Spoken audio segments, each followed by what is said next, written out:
let me just put a few things in proper content. And I did some research on Measure WW, and we have our representative here this evening also. But I don't think it's appropriate tonight to go into that because it's a referral process.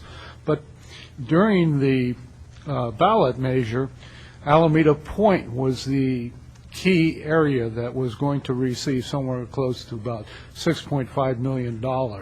That was earmarked within the proposition. What they had was discretionary funds that were for parks and rec, and basically that's the $3.5 million that was going to be used over a period of time. So that's the area of discussion.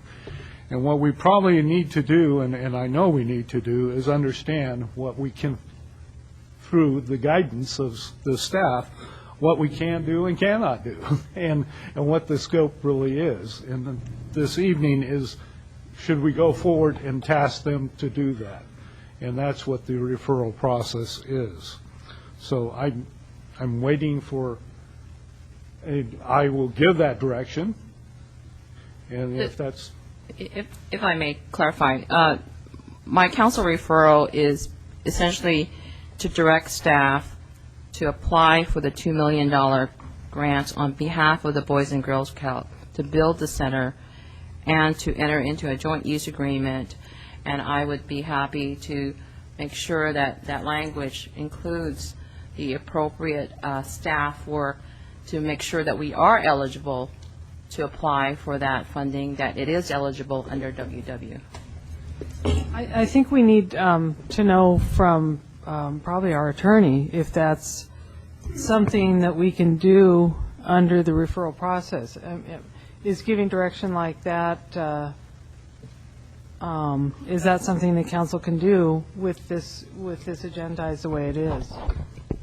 Well, I think that you're asking two different questions. There's the one question about, does the agenda give enough information to folks in Alameda who want to comment on it?